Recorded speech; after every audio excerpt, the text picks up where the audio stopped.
आज हम बात करने वाले हैं think less do more by Peter Hollins book के बारे में। कई बार हम किसी काम को शुरू ही नहीं कर पाते क्योंकि हमें लगता है कि हमें इसे परफेक्ट तरीके से करना चाहिए। ये सोच हमें जकड़ लेती है और हम सिर्फ सोचते रह जाते हैं लेकिन कुछ कर नहीं पाते। इसे ही इनर्शिया कहा जाता है, यानी जड़ता या ठहराव। इसका सबसे आसान इलाज ये है कि अपने स्टैंडर्ड्स को कुछ कम कर दिया जाए।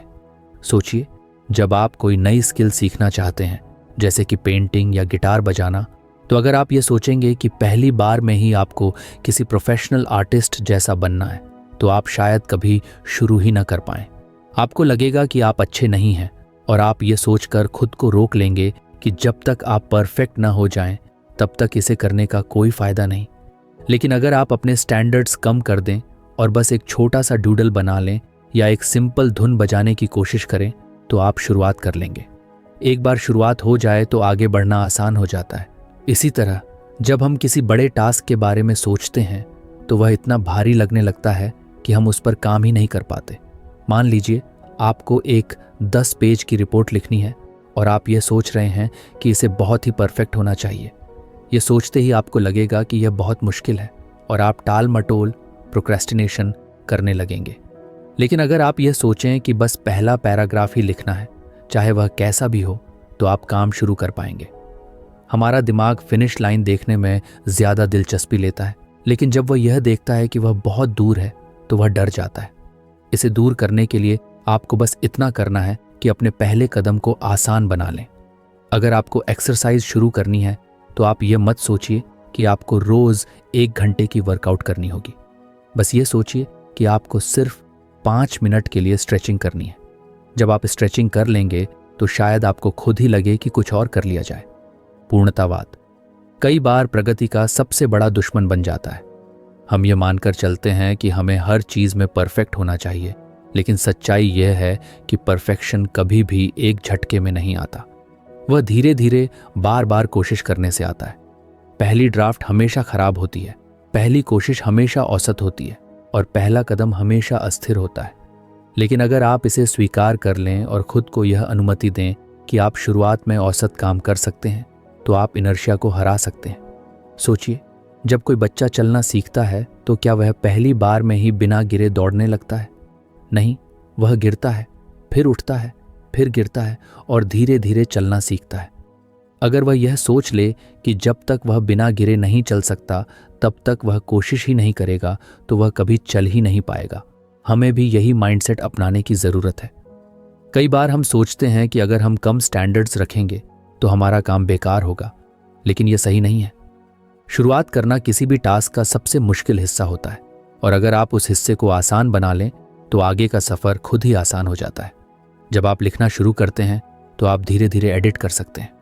जब आप एक्सरसाइज शुरू करते हैं तो धीरे धीरे अपनी स्टैमिना बढ़ा सकते हैं। जब आप कोई नया बिजनेस शुरू करते हैं तो धीरे धीरे उसे सुधार सकते हैं। लेकिन अगर आप बस यह सोचते रहेंगे कि शुरुआत ही परफेक्ट होनी चाहिए, तो आप शायद कभी शुरुआत नहीं कर पाएंगे। इसलिए अगली बार जब भी आपको लगे कि आप किसी काम को करने के लिए बहुत ज़्यादा प्रेशर महसूस कर रहे हैं, तो बस अपने स्टैंडर्ड्स कुछ कम कर दीजिए। अपने टारगेट को छोटा बना दीजिए, काम को छोटे हिस्सों में तोड़ दीजिए और सबसे ज़रूरी बात, खुद को परफेक्ट होने का बोझ मत दीजिए। आपको केवल शुरुआत करनी है, चाहे वह शुरुआत कितनी भी छोटी क्यों ना हो। एक बार आप गति में आ गए तो इनर्शिया खुद ही खत्म हो जाएगा। अक्सर हम सोचते हैं कि किसी काम को करने के लिए पहले मोटिवेशन चाहिए। जब हमें मोटिवेटेड फील होगा तभी हम वह काम शुरू करेंगे, लेकिन सच्चाई इससे बिल्कुल अलग है। असल में मोटिवेशन का जन्म एक्शन से होता है। यानी अगर आप बिना मोटिवेशन के भी बस पहला कदम उठा लें तो धीरे धीरे आपको खुद ही मोटिवेशन मिलने लगेगा। जब आप किसी चीज़ को करने लगते हैं तो उसमें इन्वॉल्व हो जाते हैं और फिर आपका दिमाग खुद ही आपको आगे बढ़ने के लिए प्रेरित करने लगता है। मान लीजिए आपको एक लंबी बुक पढ़नी है, लेकिन आपको पढ़ने का मन नहीं कर रहा। आप सोच रहे हैं कि जब मुझे पढ़ने का मूड आएगा तब मैं इसे पढ़ूंगा। लेकिन अगर आप सिर्फ 2 पेज पढ़ने का एक्शन ले लें तो आपका दिमाग धीरे धीरे उस प्रोसेस में घुसने लगेगा और आपको खुद ही लगेगा कि कुछ और पढ़ लिया जाए। यही चीज़ किसी भी काम पर लागू होती है, चाहे वह एक्सरसाइज हो, पढ़ाई हो, काम हो या कोई नया स्किल सीखना हो। अगर आप शुरुआत कर लेंगे तो मोटिवेशन अपने आप आ जाएगा। मोटिवेशन की समस्या यह है कि यह एक अस्थायी टेम्पोरेरी चीज होती है। आप किसी मोटिवेशनल वीडियो या स्पीच से मोटिवेट हो सकते हैं, लेकिन वह मोटिवेशन ज्यादा देर तक नहीं टिकता। इसलिए अगर आप सिर्फ मोटिवेशन के भरोसे रहेंगे तो आप कुछ ही दिनों में फिर से सुस्त महसूस करने लगेंगे। लेकिन अगर आप एक्शन लेने की आदत बना लें तो आप बिना मोटिवेशन के भी अपने टारगेट को अचीव कर सकते हैं। इसका सबसे अच्छा उदाहरण है वर्कआउट। बहुत से लोग सोचते हैं कि पहले उन्हें एक्सरसाइज करने का मूड आए, फिर वे जिम जाएंगे। लेकिन अगर वे सिर्फ 5 मिनट की स्ट्रेचिंग से शुरुआत कर लें तो उनका शरीर और दिमाग धीरे धीरे उसमें लग जाएगा और फिर उनका मन करेगा कि कुछ और एक्सरसाइज कर ली जाए। यही प्रिंसिपल हर चीज पर लागू होता है। जब आप किसी भी काम को करने लगते हैं तो आपकी एनर्जी उस ओर शिफ्ट होने लगती है और मोटिवेशन अपने आप पैदा होने लगता है। सोचिए कि आपने कभी पहले किसी काम को करने में बहुत आलस महसूस किया होगा, लेकिन जब किसी कारणवश आपने उसे शुरू कर दिया तो आपको मजा आने लगा। इसका कारण यही है कि एक्शन लेने के बाद आपका दिमाग उसी दिशा में काम करने के लिए ट्यून हो जाता है। कई बार हमें किसी काम की शुरुआत में बहुत बोर्डम महसूस होती है, लेकिन अगर हम इसे जारी रखते हैं तो वह चीज़ धीरे धीरे इंटरेस्टिंग लगने लगती है।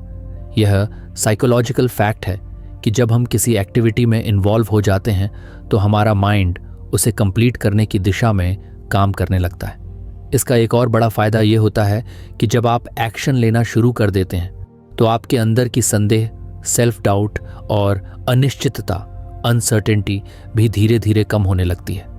जब आप सिर्फ सोचते रहते हैं कि कोई काम मुश्किल है तो वह आपको और भी कठिन लगता है, लेकिन जब आप उसे करना शुरू कर देते हैं तो आपको महसूस होता है कि वह उतना मुश्किल नहीं था जितना आपने सोचा था। एक और इंटरेस्टिंग बात यह है कि एक्शन लेना आपकी सेल्फ इमेज को भी बदल सकता है। अगर आप सोचते हैं कि आप आलसी, लेजी इंसान हैं तो आप वैसे ही बिहेव करेंगे।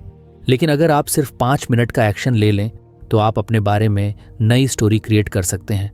मैं एक ऐसा इंसान हूं जो बिना मोटिवेशन के भी काम कर सकता है। ये सोचते ही आप और ज्यादा करने के लिए तैयार हो जाते हैं। मोटिवेशन के लिए एक्शन जरूरी क्यों है? इसे समझने के लिए इसे साइकिल की तरह देख सकते हैं। जब आप कोई एक्शन लेते हैं तो आपको छोटा सा रिजल्ट मिलता है। ये रिजल्ट आपकी आत्मविश्वास, कॉन्फिडेंस को बढ़ाता है और फिर आपको और ज्यादा करने की प्रेरणा मिलती है। धीरे धीरे यह मोटिवेशन बढ़ता जाता है और आप अपनी लाइफ में बड़े बदलाव ला सकते हैं।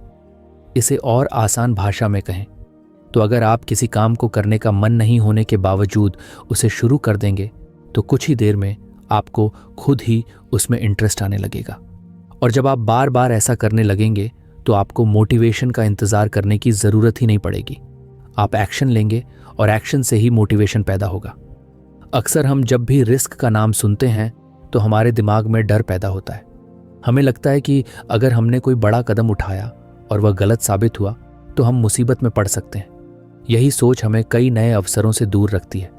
लेकिन असल में रिस्क सिर्फ खतरा नहीं है, बल्कि ग्रोथ का एक जरिया भी हो सकता है।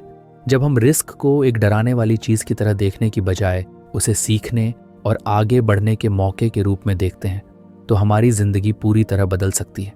सोचिए, अगर कोई बच्चा साइकिल चलाना सीखना चाहता है तो उसे गिरने का रिस्क होता है। अगर वह सिर्फ इस डर से कभी कोशिश ही ना करे कि वह गिर सकता है तो वह कभी भी साइकिल चलाना नहीं सीख पाएगा। लेकिन जब वह यह रिस्क लेता है, गिरता है, उठता है और फिर से कोशिश करता है तो एक दिन वह बिना गिरे आराम से साइकिल चला सकता है। यही प्रिंसिपल हमारी पूरी लाइफ में लागू होता है। बहुत से लोग कंफर्ट जोन में रहना पसंद करते हैं क्योंकि वहां कोई रिस्क नहीं होता। लेकिन कंफर्ट जोन में रहने से हमें अपने जीवन को सीमित करना पड़ता है। जोन में रहने का सबसे बड़ा नुकसान यह है कि आप कभी ग्रो नहीं कर पाते। जब आप कोई नया स्किल सीखते हैं, कोई नया बिजनेस शुरू करते हैं या कोई नया चैलेंज लेते हैं तो उसमें रिस्क तो होता है, लेकिन उसी के साथ सीखने और आगे बढ़ने के भी बहुत बड़े मौके होते हैं। रिस्क लेने का मतलब ये नहीं है कि आप बिना सोचे समझे कोई भी बड़ा कदम उठा लें। इसका मतलब ये है कि आप कैलकुलेटेड रिस्क लें, यानी आप पहले सिचुएशन को एनालाइज करें, उसके फायदे और नुकसान को समझें और फिर एक इन्फॉर्म्ड डिसीजन लें। जब आप इस तरह से रिस्क लेते हैं तो आपके फेलियर के चांसेस कम हो जाते हैं और सक्सेस के चांसेस बढ़ जाते हैं। रिस्क को एम्ब्रेस करने का एक और बड़ा फायदा यह है कि यह आपको मानसिक रूप से मजबूत बनाता है।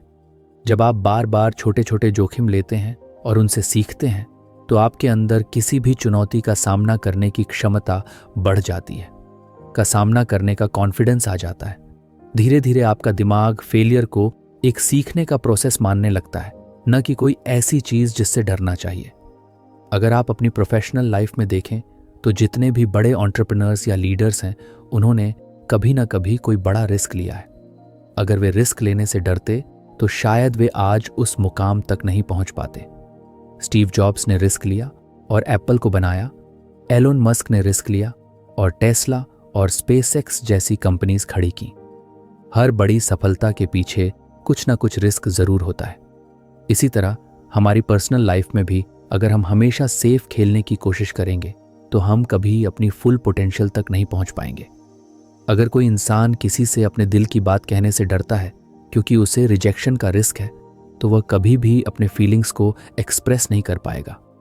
लेकिन अगर वह रिस्क लेता है तो या तो उसे सक्सेस मिलेगी या फिर वह रिजेक्शन से कुछ नया सीख कर आगे बढ़ेगा। रिस्क लेने का मतलब यह भी नहीं है कि आप हमेशा जीतेंगे। कई बार आप फेल भी होंगे, लेकिन यही फेलियर्स आपको सिखाएंगे कि अगली बार चीज़ों को और बेहतर कैसे किया जाए। दुनिया में जितने भी सक्सेसफुल लोग हैं वे कई बार फेल हो चुके हैं, लेकिन उन्होंने हर फेलियर से सीखा और अगली बार और बेहतर किया। अगर आप रिस्क से डरते हैं तो सबसे पहले अपनी सोच को बदलें। इसे एक थ्रेट की तरह न देखें, बल्कि इसे एक अपॉर्चुनिटी मानें। जब भी आपको कोई नया मौका मिले तो सिर्फ यह मत सोचें कि इसमें क्या क्या गलत हो सकता है, बल्कि यह भी सोचें कि अगर यह सही हो गया तो आपको कितना फायदा होगा। यह सोचने की आदत आपको प्रोएक्टिव बनाएगी और आप अपनी लाइफ में ज्यादा अपॉर्चुनिटीज को ग्रैब कर पाएंगे। रिस्क लेने का एक और फायदा यह है कि यह आपकी क्रिएटिविटी और प्रॉब्लम सॉल्विंग स्किल्स को इम्प्रूव करता है। जब आप किसी नए चैलेंज को एक्सेप्ट करते हैं तो आपको अपने कंफर्ट जोन से बाहर निकलना होता है और नए सॉल्यूशंस ढूंढने पड़ते हैं। इससे आपकी सोचने की क्षमता बढ़ती है और आप और भी ज्यादा कॉन्फिडेंट महसूस करने लगते हैं। इसलिए अगली बार जब भी आपके सामने कोई ऐसा मौका आए जिसमें रिस्क हो तो सिर्फ डर की वजह से उसे रिजेक्ट मत करें। सोच समझकर एनालाइज करें और अगर आपको लगे कि यह रिस्क वर्थ टेकिंग है तो इसे ज़रूर लें। हो सकता है कि यह आपका सबसे अच्छा डिसीजन साबित हो और आपकी लाइफ पूरी तरह बदल जाए। अक्सर जब हम अपने दिन को प्लान करते हैं तो हम एक टू डू लिस्ट बनाते हैं। इसमें हम वे सारे काम लिखते हैं जो हमें पूरे करने होते हैं। लेकिन कई बार हम देखते हैं कि हमारा दिन खत्म हो जाता है और हमारी लिस्ट के बहुत सारे टास्क अधूरे रह जाते हैं। इसका एक बड़ा कारण यह है कि हम उन चीज़ों पर ध्यान नहीं देते जो हमारा ध्यान भटकाती हैं, जो हमें फोकस्ड नहीं रहने देती।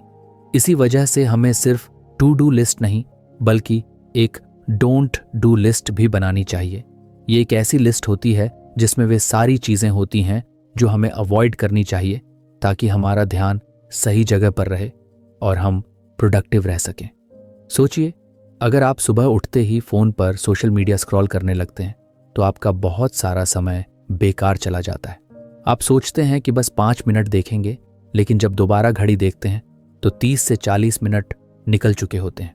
इसी तरह अगर आप दिन भर में बार बार ईमेल चेक करते रहते हैं या हर छोटी चीज़ पर तुरंत रिएक्ट करने लगते हैं तो आपकी एनर्जी गलत जगह खर्च होती है।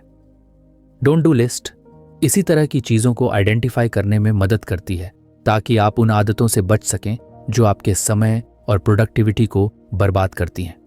इस लिस्ट को बनाने के लिए सबसे पहले आपको यह देखना होगा कि दिन भर में कौन कौन सी एक्टिविटीज़ आपका ध्यान भटकाती हैं। क्या आप हर छोटी ब्रेक में अपना फ़ोन चेक करते हैं? क्या आप अनावश्यक बैठकों में बहुत ज़्यादा समय बर्बाद करते हैं? क्या आप बिना किसी प्लान के सोशल मीडिया पर बहुत ज़्यादा वक्त बिताते हैं? इन सब चीज़ों को नोट करें और इन्हें अपनी डोंट डू लिस्ट में डाल दें।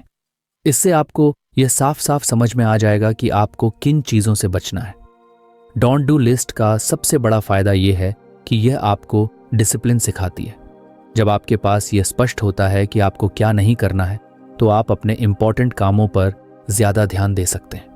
मान लीजिए कि आपकी लिस्ट में लिखा है कि मैं सुबह 10 बजे से पहले सोशल मीडिया इस्तेमाल नहीं करूंगा, तो जब भी आपका मन करेगा कि फ़ोन उठाकर इंस्टाग्राम या ट्विटर देख लें, आपकी लिस्ट आपको याद दिलाएगी कि यह आपकी प्रायोरिटी में नहीं है।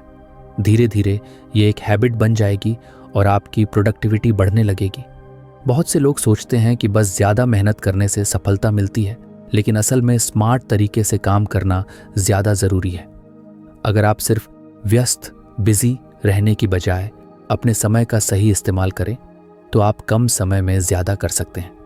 डोंट डू लिस्ट आपको यह समझने में मदद करती है कि कौन से काम सिर्फ आपका समय बर्बाद कर रहे हैं और उनसे बचकर आप अपनी एनर्जी सही दिशा में लगा सकते हैं। इसे और बेहतर बनाने के लिए आप अपनी लिस्ट को समय समय पर अपडेट कर सकते हैं। हो सकता है कि शुरू में आपको लगे कि सिर्फ सोशल मीडिया आपका ध्यान भटकाता है, लेकिन कुछ हफ्तों बाद आपको महसूस हो कि बार बार अनावश्यक मीटिंग्स भी आपका बहुत समय ले रही हैं।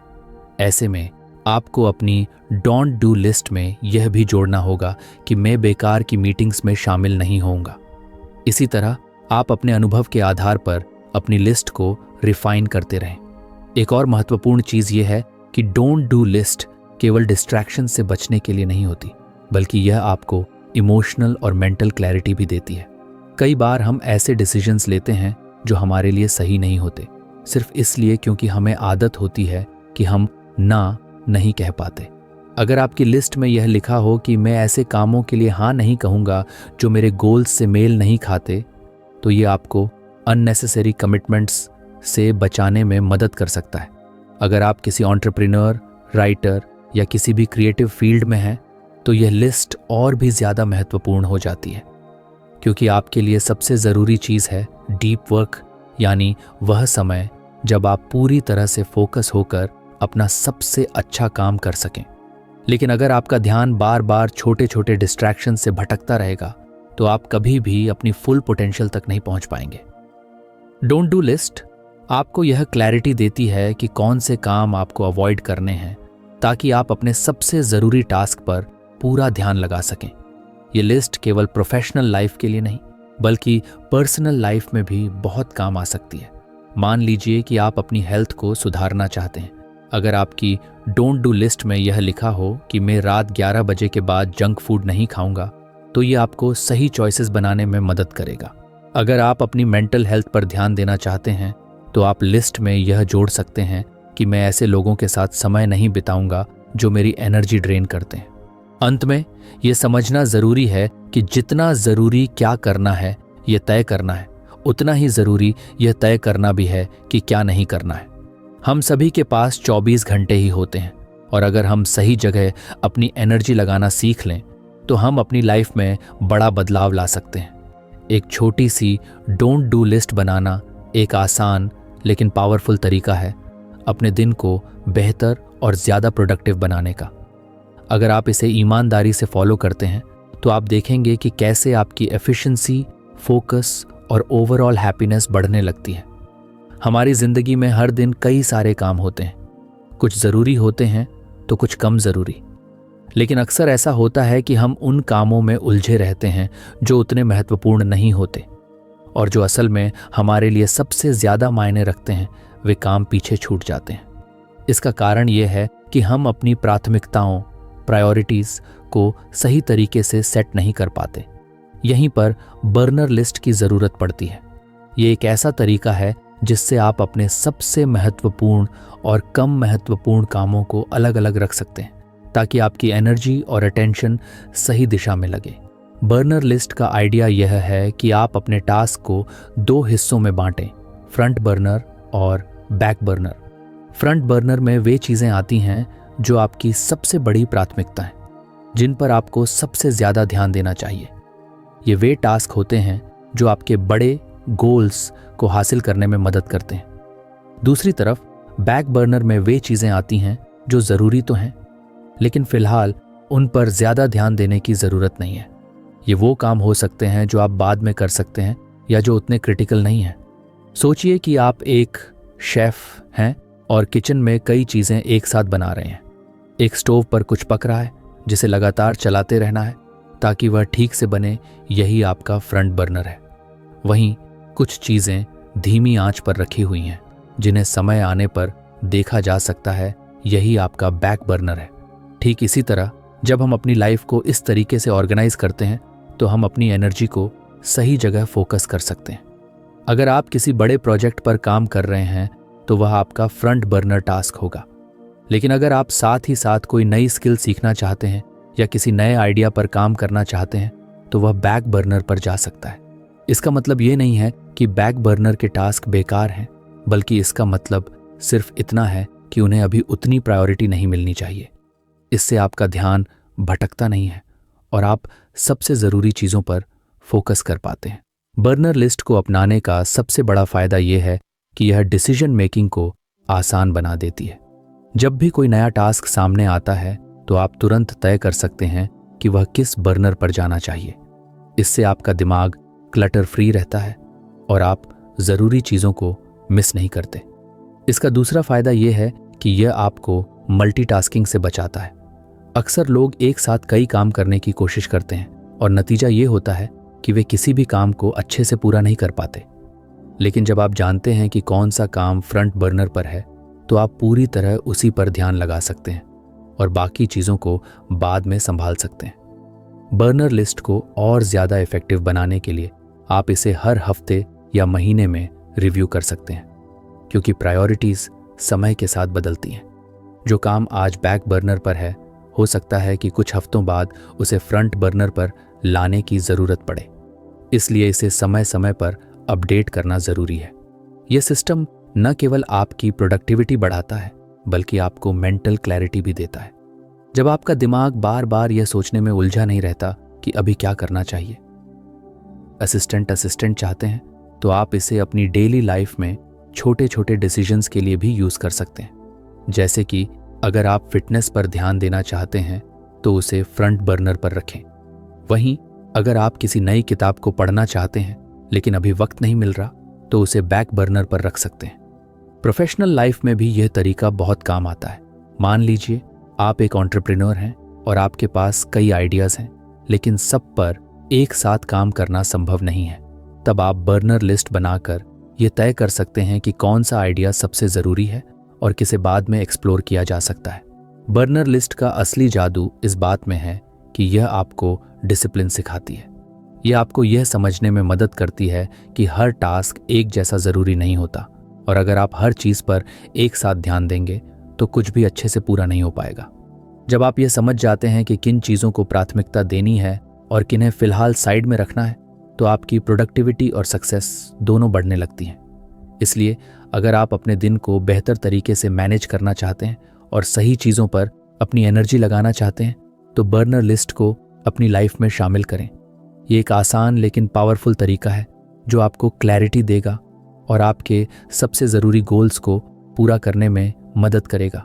हमारी ज़िंदगी में हर दिन बहुत सारे डिसीजंस लेने पड़ते हैं, कुछ छोटे कुछ बड़े। कई बार हम बहुत छोटे छोटे डिसीजंस पर भी इतना ज़्यादा सोचने लगते हैं कि हमारा दिमाग थक जाता है और बड़े डिसीजंस लेने की एनर्जी ही नहीं बचती।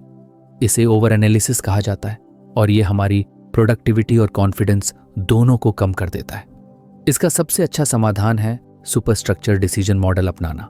ये एक स्ट्रक्चर्ड तरीका है जिससे आप जल्दी और सही डिसीजंस ले सकते हैं बिना ज़रूरत से ज़्यादा सोच विचार में फंसे।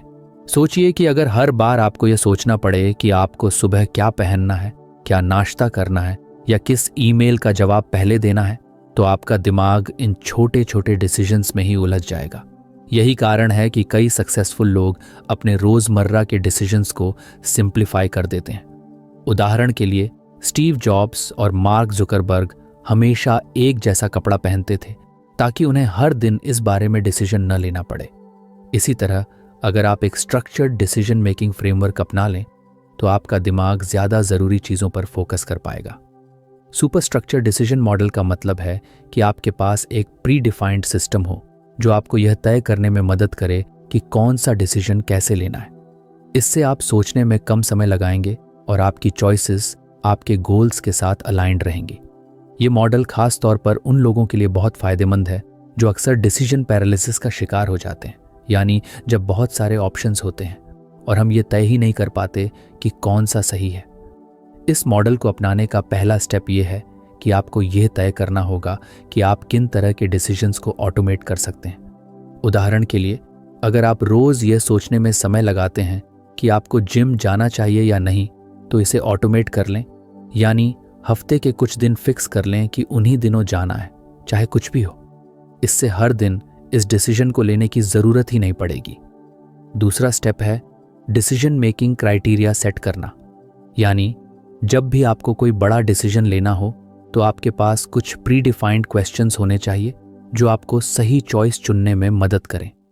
जैसे कि क्या यह डिसीजन मेरे लॉन्ग टर्म गोल्स से मेल खाता है? ज़ेरेनिया, क्या इससे मेरा समय और एनर्जी सही दिशा में लगेगा? ज़ेरेनिया, अगर मैं यह डिसीजन गलत लेता हूं तो उसका सबसे बुरा असर क्या हो सकता है? जब आपके पास ये प्री डिफाइंड फिल्टर्स होंगे तो आप बिना ज़्यादा सोचे समझे सही डिसीजन ले पाएंगे। तीसरा स्टेप है पास्ट डिसीजन से सीखना। अगर आपने पहले कोई गलत डिसीजन लिया था तो उस पर एनालाइज करें कि गलती कहाँ हुई थी और अगली बार उस गलती को अवॉइड करने के लिए क्या किया जा सकता है। इससे आपकी डिसीजन मेकिंग एबिलिटी बेहतर होगी और आप फ्यूचर में ज़्यादा कॉन्फिडेंट चॉइसेस ले पाएंगे। ये मॉडल न केवल आपकी स्पीड को बढ़ाता है बल्कि आपकी मेंटल क्लैरिटी भी बढ़ाता है। जब आप बार बार सोचने की बजाय एक स्ट्रक्चर्ड प्रोसेस के हिसाब से डिसीजंस लेने लगते हैं तो आपका दिमाग ज़्यादा रिलैक्स रहता है और स्ट्रेस भी कम होता है। सुपर स्ट्रक्चर डिसीजन मॉडल आपको डिस्ट्रैक्शन से भी बचाता है। जब आपके पास एक सिस्टम होता है तो आप हर छोटी चीज़ पर ज़्यादा ध्यान नहीं देते और केवल उन्हीं चीज़ों पर फोकस करते हैं जो आपके लिए सबसे ज़्यादा मायने रखती हैं। इससे आप ज़्यादा प्रोडक्टिव और एफिशिएंट बन जाते हैं। अगर आप अपनी प्रोफेशनल लाइफ में इस मॉडल को अपनाना चाहते हैं तो आप अपने काम के डिसीजंस को कैटेगरीज में बांट सकते हैं, जैसे कि urgent tasks, important but non urgent tasks और कंप्लीटली अवॉइडेबल टास्क्स। इससे आपको तुरंत यह समझ में आ जाएगा कि किस चीज़ को प्रायोरिटी देनी है और किसे छोड़ देना है। पर्सनल लाइफ में भी आप इसे यूज़ कर सकते हैं, जैसे कि अगर आप हर बार यह सोचते हैं कि आपको वीकेंड पर क्या करना है तो आप पहले से ही कुछ ऑप्शंस फिक्स कर सकते हैं, जैसे कि एक दिन फैमिली के साथ बिताना, एक दिन खुद के लिए रखना और एक दिन किसी नए एक्सपीरियंस के लिए। इससे आपको बार बार डिसीजन लेने की ज़रूरत नहीं पड़ेगी और आपका समय ज़्यादा ऑर्गेनाइज्ड रहेगा। सुपर स्ट्रक्चर डिसीजन मॉडल को अपनाने से आप न सिर्फ तेज़ी से डिसीजंस ले पाएंगे बल्कि आपको यह भी समझ में आएगा कि आपके चॉइसेस आपके गोल्स के साथ अलाइंड हैं या नहीं। ये एक पावरफुल तरीका है जो आपको ओवर थिंकिंग से बचाकर स्मार्ट और कॉन्फिडेंट डिसीजन मेकर बनाता है। हम सबकी बॉडी एक खास तरह की रिदम के हिसाब से काम करती है जिसे अल्ट्राडायन रिदम्स कहा जाता है। ये वही नेचुरल साइकिल है जो हमारी एनर्जी लेवल्स को पूरे दिन में ऊपर नीचे करती रहती है। कई बार आपने महसूस किया होगा कि सुबह के किसी समय आप बहुत एनर्जेटिक और फोकस्ड महसूस करते हैं, लेकिन कुछ घंटों बाद अचानक से थकान या डिस्ट्रैक्शन महसूस होने लगती है। यही अल्ट्राडायन रिदम्स का असर होता है। अगर हम इस नेचुरल एनर्जी साइकिल को समझकर अपने काम का स्केड्यूल बनाएं तो हम अपनी प्रोडक्टिविटी को कई गुना बढ़ा सकते हैं। अक्सर लोग ये गलती करते हैं कि वे पूरे दिन एक ही तरह की एनर्जी एक्सपेक्ट करते हैं। वे सोचते हैं कि अगर वे सुबह 9 बजे से शाम 6 बजे तक लगातार काम करेंगे तो उनका आउटपुट हमेशा एक जैसा रहेगा, लेकिन ऐसा नहीं होता। हमारी बॉडी हर 90 से 120 मिनट के साइकिल में काम करती है, यानी लगभग 1.5 से 2 घंटे के बाद हमारी एनर्जी धीरे धीरे कम होने लगती है और हमें एक छोटे ब्रेक की ज़रूरत होती है। अगर हम इस नेचुरल साइकिल के हिसाब से काम करें तो हम ज़्यादा प्रोडक्टिव और कम थके हुए महसूस करेंगे। सोचिए, अगर आप अपने हाईएस्ट एनर्जी लेवल के समय सबसे ज़रूरी और डिमांडिंग टास्क्स करें तो आपका काम कितना एफिशिएंट हो जाएगा। और जब आपकी एनर्जी लो हो तो आप ऐसे काम करें जो ज़्यादा दिमागी मेहनत नहीं मांगते, जैसे कि ईमेल्स चेक करना, मीटिंग्स अटेंड करना या प्लानिंग करना। इस तरह आप अपने शरीर की नेचुरल रिदम के साथ काम करेंगे, न कि उसके खिलाफ। इसका सबसे अच्छा तरीका यह है कि आप अपने एनर्जी पैटर्न्स को ऑब्जर्व करें। एक हफ्ते तक ध्यान दें कि दिन के किस समय आप सबसे ज़्यादा एनर्जेटिक और फोकस्ड महसूस करते हैं और किस समय आपको सुस्ती या डिस्ट्रैक्शन महसूस होती है। इससे आपको पता चलेगा कि आपकी पीक फो मानसू हॉर्स कौन से हैं।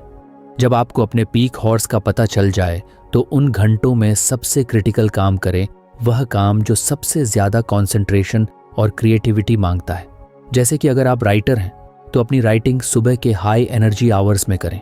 अगर आप किसी स्ट्रैटेजी या प्लानिंग पर काम कर रहे हैं तो इसे भी अपने पीक टाइम में रखें। दूसरी तरफ जब आपकी एनर्जी नेचुरली लो होती है तो उस समय लाइट टास्क्स करें, जैसे कि कॉल्स, ईमेल्स या कैजुअल डिस्कशंस। बहुत से लोग ये सोचकर गिल्ट महसूस करते हैं कि वे पूरे दिन लगातार हाई एनर्जी पर काम नहीं कर पाते, लेकिन असल में ऐसा करना पॉसिबल ही नहीं है। दुनिया के सबसे प्रोडक्टिव लोग भी ब्रेक्स लेते हैं और अपने शरीर की नेचुरल एनर्जी के हिसाब से काम करते हैं। जब आप इस बात को समझ लेते हैं कि आपकी बॉडी कैसे काम करती है, तो आप स्मार्ट तरीके से अपने काम को ऑर्गेनाइज कर सकते हैं। अल्ट्राडाइन रिदम्स को अपनाने का एक और बड़ा फायदा ये है कि इससे बर्नआउट से बचा जा सकता है। जब हम बिना रुके लगातार काम करते हैं तो हमारी एनर्जी पूरी तरह खत्म हो जाती है और हम जल्दी थक जाते हैं।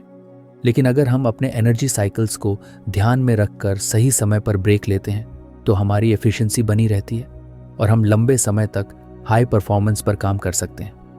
अगर आप इस अप्रोच को अपनी लाइफ में अप्लाई करना चाहते हैं तो सबसे पहले अपने डेली स्केड्यूल को कुछ फ्लेक्सिबल बनाइए। ज़रूरी नहीं कि आप हर समय एक जैसा परफॉर्म करें। आपको बस ये समझना है कि कौन से घंटे आपके सबसे प्रोडक्टिव होते हैं और कौन से घंटे आपको रिलैक्स करने के लिए चाहिए। उदाहरण के लिए, अगर आपको सुबह 10 से 12 बजे के बीच सबसे ज़्यादा एनर्जी महसूस होती है तो उस समय सबसे इम्पॉर्टेंट और चैलेंजिंग काम करें। फिर 12 से 12:30 तक एक छोटा ब्रेक लें, वॉक करें, पानी पिएं या कुछ देर आराम करें। इसके बाद दोबारा काम पर लौटें, लेकिन अब लाइट टास्क्स को प्रायोरिटी दें। ये छोटी छोटी चीज़ें आपकी प्रोडक्टिविटी में बहुत बड़ा बदलाव ला सकती हैं। ये सिर्फ टाइम मैनेजमेंट नहीं बल्कि एनर्जी मैनेजमेंट का तरीका है। जब आप अपने अल्ट्राडियन रिदम्स के हिसाब से काम करना शुरू करेंगे तो आप पाएंगे कि आप पहले से कम एफर्ट में ज़्यादा काम कर पा रहे हैं और आपका दिमाग ज़्यादा फ्रेश और फोकस्ड महसूस कर रहा है। हमारी बॉडी एक नेचुरल रिदम के हिसाब से काम करती है जिसे अल्ट्राडाइन रिदम्स कहते हैं। यह हमारे एनर्जी लेवल्स को पूरे दिन कंट्रोल करता है। कभी आपने नोटिस किया होगा कि एक समय पर आप सुपर फोकस्ड होते हैं, लेकिन कुछ घंटों बाद आपको थकान या डिस्ट्रैक्शन महसूस होने लगती है। ये इसी रिदम का असर है। अगर हम इसे समझकर अपने काम का सही स्केड्यूल बनाएं तो हम ज़्यादा प्रोडक्टिव बन सकते हैं। अक्सर लोग ये सोचते हैं कि पूरे दिन एक जैसी एनर्जी बनी रहेगी, लेकिन ऐसा नहीं होता। हमारी बॉडी हर 90 से 120 मिनट के एक साइकिल में काम करती है, यानी 1.5-2 घंटे बाद हमारी एनर्जी नेचुरली कम होने लगती है और हमें ब्रेक की ज़रूरत होती है। अगर हम इस नेचुरल साइकिल के हिसाब से काम करें तो हम कम एफर्ट में ज़्यादा काम कर सकते हैं। इसका सबसे अच्छा तरीका है कि आप अपने एनर्जी पैटर्न्स को ऑब्जर्व करें। दिन के कौन से घंटे आपकी पीक परफॉर्मेंस के हैं और कब आपको थकान महसूस होती है, यह समझें। फिर अपने हाई एनर्जी टाइम में सबसे ज़रूरी काम करें, वह जो सबसे ज़्यादा फोकस और क्रिएटिविटी मांगता है। जब एनर्जी लो हो तो ईमेल्स, मीटिंग्स, कैजुअल टास्क्स को उस समय करें। बहुत से लोग गिल्ट महसूस करते हैं कि वे पूरे दिन हाई परफॉर्मेंस पर काम नहीं कर पाते, लेकिन स्मार्ट वर्क यही है कि आप अपने बॉडी रिदम के साथ काम करें, न कि उसके खिलाफ। दुनिया के सबसे प्रोडक्टिव लोग भी ब्रेक्स लेते हैं और सही समय पर सही काम करते हैं। इसका एक बड़ा फायदा यह भी है कि आप बर्नआउट से बचते हैं। अगर आप बिना रुके लंबे समय तक काम करेंगे तो आपकी एनर्जी जल्दी खत्म हो जाएगी, लेकिन अगर आप अल्ट्राडाइन साइकिल्स को फॉलो करके सही समय पर ब्रेक लेंगे तो आप एफिशिएंट बने रहेंगे। अगर आप इस अप्रोच को अपनी लाइफ में अप्लाई करना चाहते हैं तो रिजिड टाइम टेबल छोड़ें और अपने नेचुरल रिदम्स को समझें। जब आप हाई एनर्जी मोड में हो तो चैलेंजिंग टास्क्स करें और जब एनर्जी लो हो तो लाइट टास्क्स करें। 30 मिनट के छोटे ब्रेक लेने से भी फोकस और एफिशिएंसी बनी रहती है। ये टाइम मैनेजमेंट नहीं, एनर्जी मैनेजमेंट है। जब आप अपने अल्ट्राडियन रिदम्स के हिसाब से काम करना शुरू करेंगे तो आप पाएंगे कि पहले से कम एफर्ट में ज़्यादा काम हो रहा है और आपका माइंड ज़्यादा फ्रेश और फोकस्ड महसूस कर रहा है। तो फ्रेंड्स, ये थी हमारी आज की बुक समरी। आपको कैसी लगी कमेंट करके ज़रूर बताएं और धन्यवाद आपका समरी एंड तक सुनने के लिए।